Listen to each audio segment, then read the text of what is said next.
Welcome to the Building Newfoundland and Labrador podcast, dedicated to exploring the interesting journeys of the people in the provincial construction industry.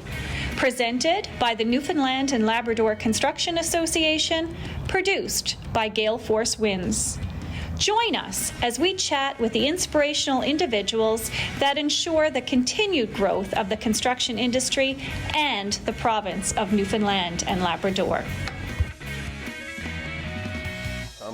Welcome to the Building Newfoundland and Labrador podcast. Here we are at Build Expo 2023. It's very exciting to be here on the trade show floor, and I love being in conversation with people that are actually exhibiting here. I'm Alan Dale. With me as always, my good buddy Jerry Carew. So Cora, why don't you go ahead and introduce yourself? Hi, so my name is Cora Saunders. I'm a military veteran with 32 years in. I am from Newfoundland. I'm a Newfoundlander. I left when I was 20 and I've been coming back and forth ever since. And I've served just in Canada in places like Borden, Ontario, Ottawa, Ontario. Ottawa was actually my first posting, which I loved. Yeah. I've served in Edmonton, Alberta twice, actually. My second posting was with One Service, which was support to the Army, which I loved because it got me in touch with the Army side of things, like, you know, with the weapons training and the physical fitness training and the madness, so it was all good. So a little over 3 decades in the military? 32 years. Wow, yeah, it must have been a great journey for you. It was. Yeah. Very rewarding. Yeah. Yep. So you come out of the military, where do you find yourself?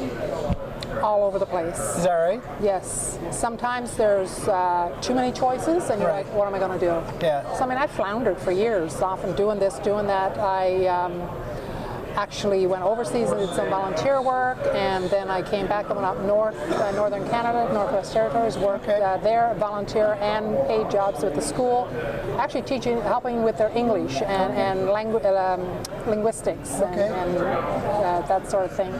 Yeah, so then I came back to Newfoundland in 2019, and I'm still, what am I going to do? So last March, I went online and I accidentally found the job that I'm doing now. And I had no idea about Helmets to Hard Hats. We've been in Canada for 11 years now. Okay. And it was set up first, the guy that stood us up in the States first, he's a Boilermaker by trade, civilian. Yeah. And then he started it in Canada. He came home 11 years ago from Washington, and he started, Joe Maloney, he started it here in Canada. And so tell us about Helmets to Hard Hats. So we're a non-profit. We refer military veterans and family members, as well if you've been in cadets, to civilian building trades with unionized companies. Okay. I myself was hired not specifically, but not limited to be an outreach specialist for women and members of the LGBTQ plus community. Right. Myself and my co-worker, she's a Boilermaker and an iron worker by trade in Hamilton, Ontario. Yeah. Yes, and she has her own job in Ontario as well. It's called Kick-Ass Careers. I think she's rebranding now, but she's a keynote speaker. She goes all around Ontario doing things like that, spreading the word to young people and women, especially young women, about trades. Yeah. So these are specifically for veterans coming out of the military looking to transition into other occupations, much like you did. Civilian building trades. Starting at the apprenticeship level. That's normally how we refer them. We'll refer them to a union local. Right. We'll introduce them via their resume, and then it's up to the local to reach out to that person if they're looking for someone. Right. And also there's opportunities on our website if you don't want to do the apprenticeship thing, if you just want to get into an office job or a project manager, or might be a job come up in a warehouse somewhere that, So you make that handshake for them? Yes. And allow them to go down their path. Are you connected up with academic institutions or anything like that? We are. There's a college in Ontario. There's a lot going on. There's called Fanshawe College. Yes, yeah. My boss, Daryl Cathcart, he works with that program. And like I said, I don't know a lot about that program, but I do know that we refer a lot of our people to Fanshawe if they want to do education before they leave the military. And we do a lot of that. As well, right now we have projects like Entry Points, and again it's a program in Ontario where they can go and do a month training, I think, with the electrical worker union in Hamilton, Ontario, and as well right now, again, Ontario, but hopefully it's going to be going national maybe down the road because we're still fairly new and there's a lot of projects we're working on. So we have a millwright scholarship that's open in Ontario, and that will fund somebody to go to school for a year. Wow. Yeah, so I think the millwright, the millwright union, I think the millwright people in Ontario has put that forward. Yeah. Fanshawe has a great relationship with the military, there's no doubt about it. I believe that the head of the Army, General Devlin, runs that program up there. So that's a fantastic connection with the military. Yeah. This is a really great thing because a lot of people come out of the military with some really, really cool skills. Yes. They can communicate. Yes. They have an ability to lead teams. They're very effective within teams. They're very communicative. So they have all the skills that people are looking for. And the construction industry right now across Canada, especially in Newfoundland and Labrador, is booming. Absolutely. A natural fit, isn't it? Yes. Tell me a little bit about your outreach activities and why that's important. So a lot of what I do are things like this. Yeah. Like I've attended career fairs, job fairs.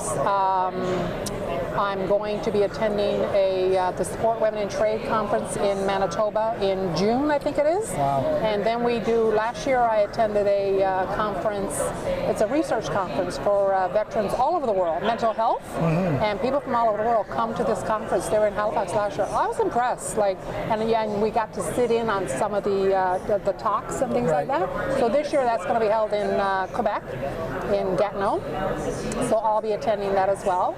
And also, like the LGBTQ community, we attend the Pride parades and different things that's going on with their communities.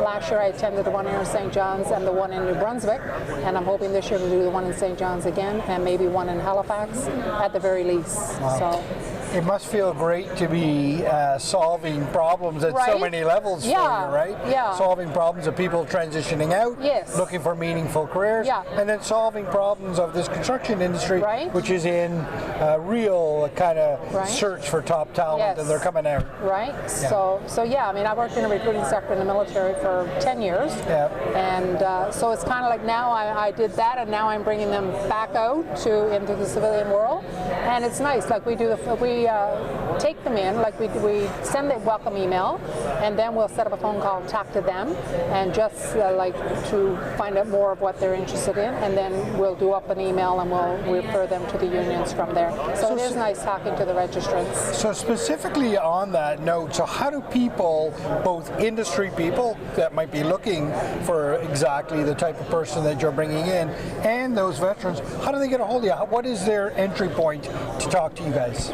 Right, so like we advertise as much as we can. Like we have social media out there in all aspects. We have a social media gal on our team. We just hired a new communications officer, and she's amazing. She worked on the Hill Parliament with the immigration officer, so she's an amazing communication officer, young woman, and she's always doing something with the media, with communication. So there's lots out there, but like myself, it took me 10 years to find us. Right. Yeah, funny. Right? Yeah. Like so, and like we had a Zoom meeting yesterday. I was talking to some of the guys, and I'm like, it's not easy to find the information sometimes because Veterans Affairs has a website on Canada.ca. Yeah. So to go in there and drill down and get this information, it's tough. You know, I'm a clerk. Yeah. So I'm not saying I'm great at that, but I'm better at that than, let's say, the Army trades, which like all these, you know, strong men and women. I was a Mars officer. I can't do that. Right? I can't drill down that deep.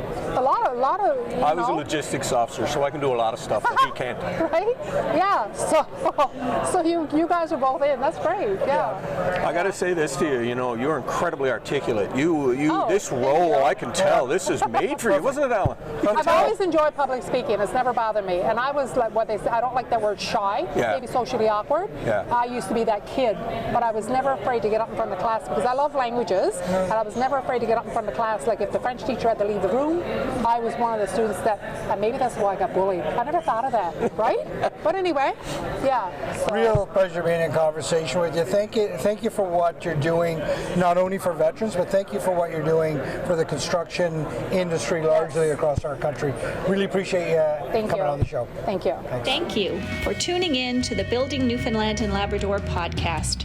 Presented by the Newfoundland and Labrador Construction Association. Produced by Gale Force Winds.